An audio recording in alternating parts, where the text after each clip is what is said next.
Selamat datang di hari kelima perjalanan pemulihan batiniah kita. Di hari-hari sebelumnya, kita dengan berani memasuki tempat-tempat sunyi dan pekat dalam hati kita. Air mata yang ditahan, luka yang terlupakan, dan ruang-ruang tersembunyi yang kita jaga rapat-rapat. Kita belajar untuk membiarkan Tuhan masuk ke dalam semua ruangan kehidupan kita. Bukan sebagai hakim, tetapi sebagai Bapa yang memeluk dirimu. Hari ini kita melangkah menuju sebuah titik balik, sebuah pergeseran sudut pandang yang akan mengubah caramu memandang seluruh perjalanan kehidupan ini. Kita akan beralih dari pertanyaan mengapa aku terluka kepada pertanyaan yang membangkitkan pengharapan, yaitu untuk tujuan apa lukaku ditebus dan dipulihkan. Inilah hari di mana kita percaya bahwa tidak ada satupun pengalaman hidup kita yang sia-sia di tangan Tuhan. Bekas luka bukanlah akhir dari sebuah kisah, tetapi luka itu adalah tanda tangan ilahi yang menandai dimulainya sebuah misi yang hanya bisa kau jalankan. Mari kita bertanya dengan hati yang terbuka dan penuh iman. Bagaimana jika semua yang telah aku lalui, tangisanku, ingatan yang dipulihkan, dan ruang hatiku yang kini terbuka adalah persiapan ilahi untuk sebuah tujuan yang mulia. Tuhan di dalam kedaulatannya tidak pernah membuang bahan-bahan atau puing-puing hidup kita. Setiap pecahan, setiap puing, setiap kenangan pahit, setiap air mata yang tumpah, Dia kumpulkan dengan cermat. Dan dari bahan-bahan itu yang kita anggap rusak dan tidak berguna, Dia membangunnya menjadi sesuatu yang benar-benar baru.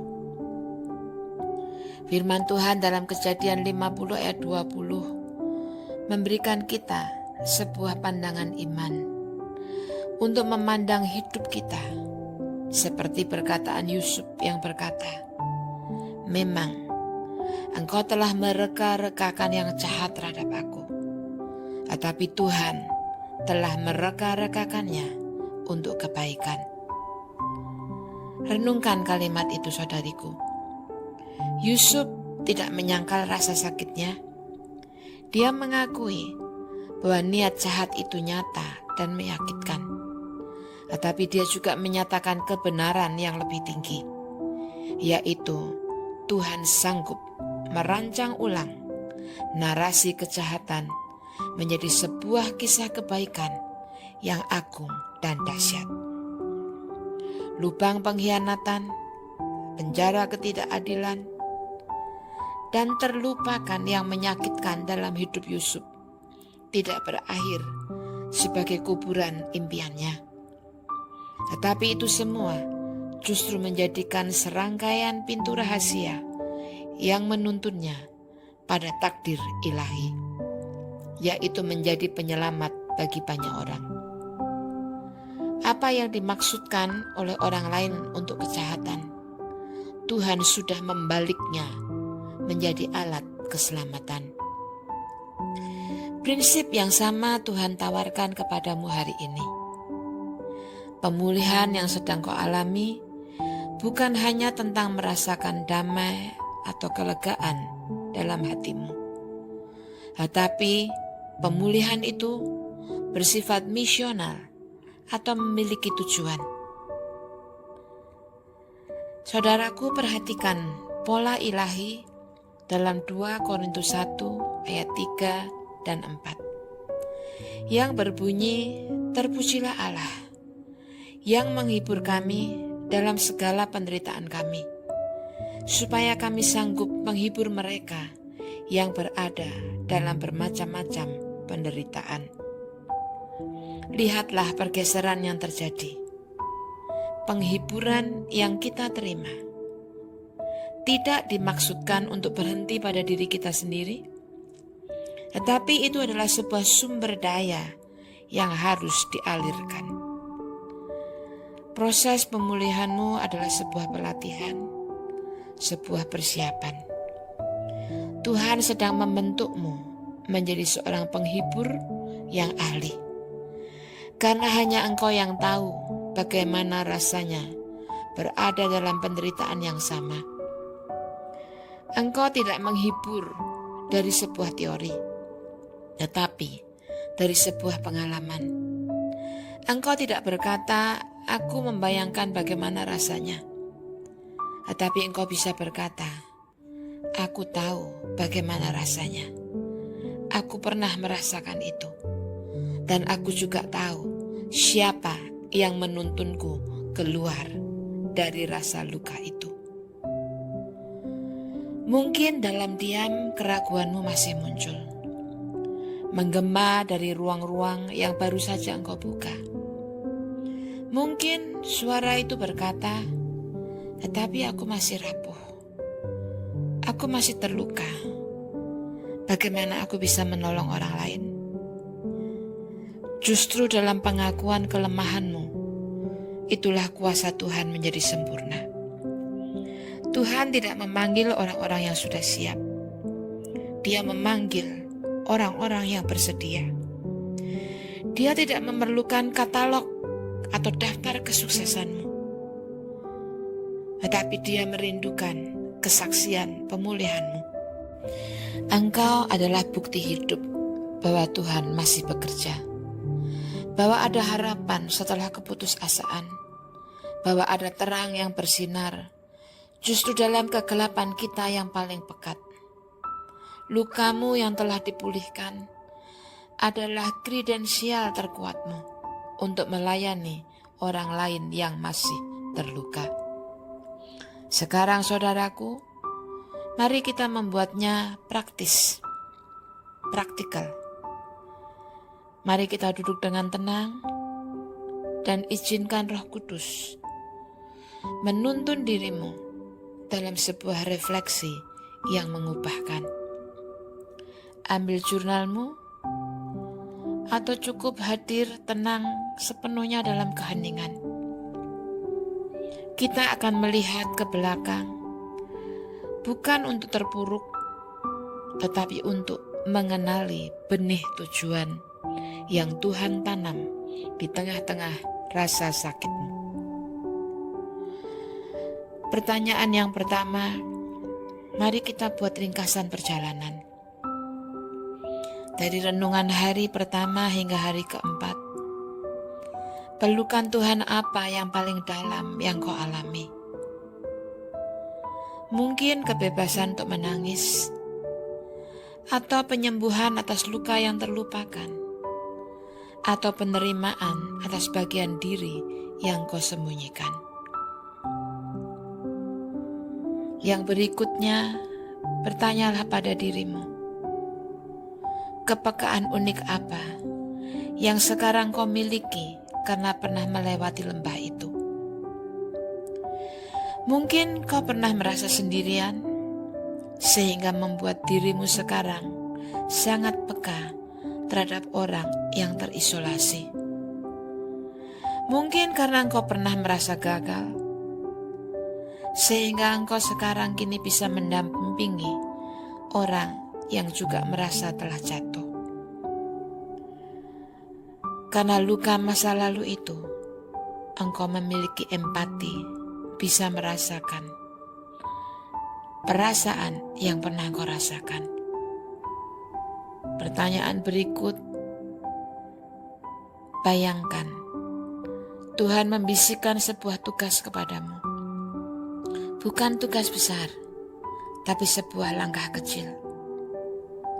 Siapakah satu orang dalam lingkup hidupku yang mungkin butuh mendengar bahwa pemulihan itu bisa terjadi. Mungkin melalui sebuah chat atau sebuah doa atau sebuah cerita jujur dari diriku. Tuliskan nama orang itu dan berkomitmen untuk mendoakannya hari ini, atau mengirimkan sebuah pesan kepada dia. Tuliskan dengan jujur, karena ini adalah peta harta karun dari perjalananmu. Sekarang letakkan tangan di dadamu, rasakan hatimu yang berdetak. Itu adalah jantung seorang penyintas, seorang peziarah, atau yang melakukan perjalanan, dan calon agen pemulihan, yaitu dirimu. Ucapkan kebenaran ini dengan lantang. Klaim identitas dan tujuan baru dari kehidupanmu. Katakan, aku bukan lagi definisi dari luka masa laluku, tetapi aku adalah kisah kehidupan tentang Tuhan yang menebus. Air mataku yang dulu tidak sia-sia menyirami tujuan ilahi yang kini bertumbuh dalam diriku. Aku dipulihkan, bukan untuk hidup yang nyaman, tapi untuk sebuah misi yang penuh arti. Hari ini aku menerima panggilanku untuk membawa penghiburan yang kuterima kepada dunia yang terluka. Dan bersama saya, mari kita berdoa dengan sepakat berkata kepada Bapa. Bapa Surgawi yang setia, Engkau adalah arsitek agung dari kehidupan kami. Hari ini dengan rasa syukur yang dalam untuk setiap pelukan, setiap tetes air mata yang Engkau keringkan, dan setiap ruang gelap yang Engkau terangi. Kami bersyukur untuk hal itu. Kami tidak lagi memohon untuk luka-luka itu dihapus begitu saja. Sebaliknya, kami berani berdoa, Tuhan, pakailah semuanya itu menjadi berkat bagi orang lain. Pakailah kepekaan yang lahir dari rasa sakit kami untuk mendeteksi penderitaan orang lain. Pakailah kekuatan yang Kau bangun dari kelemahan kami untuk menopang mereka yang masih lemah.